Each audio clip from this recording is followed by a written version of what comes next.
খুলনা বিভাগীয় শহর থেকে ডুমুরিয়া উপজেলার দূরত্ব মাত্র কয়েক কিলোমিটার।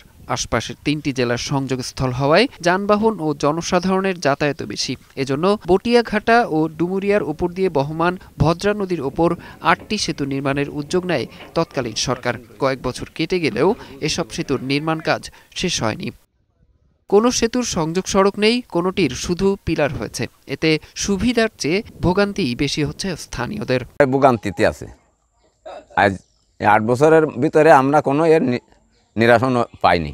না পারে আমরা এই নিজেকে আর্থিক সহযোগিতার জন্য এই পারাপারের জন্য এই দুই পাশে চালিটা করে নিয়েছি। এদিকে নদীর উপর সেতু নির্মাণে পানি উন্নয়ন বোর্ডের সিদ্ধান্ত নেওয়ার প্রয়োজন হলেও কয়েকটি সেতু নির্মাণে তা করা হয়নি বলে জানালেন প্রধান প্রকৌশলী। নদীর উপরে যে কোনো ধরনের অবকাঠামো করতে গেলে অবশ্যই অনুমতি নিতে হবে পানি উন্নয়ন বোর্ডের কাছ থেকে। তো যদি এই ধরনের কোনো ঘটনা ঘটে তাহলে আমরা বিষয়টা দেখব, যাতে এটা নিয়ম নীতি মানে করা হয়। দ্রুত সেতুগুলোর নির্মাণ কাজ শেষ করার কথা জানালেন উপজেলা প্রকৌশলী। ফান্ডের স্বল্পতা ছিল, এই জন্য প্রথমে বিলম্ব হয়, পরবর্তীতে বিভিন্ন প্রাকৃতিক দুর্যোগ গেছে, এই কারণে বিলম্ব হয়। আমরা আশা করি এই অর্থ বছরের মধ্যেই আমাদের সকল ব্রিজের কাজ সম্পন্ন হবে ইনশাল্লাহ। শিগগিরই এই সেতুগুলো ব্যবহারের উপযোগী করা হবে, এমনটাই প্রত্যাশা ডুমুরিয়াবাসীর। অরিসুল ইসলাম, বৈশাখী সংবাদ।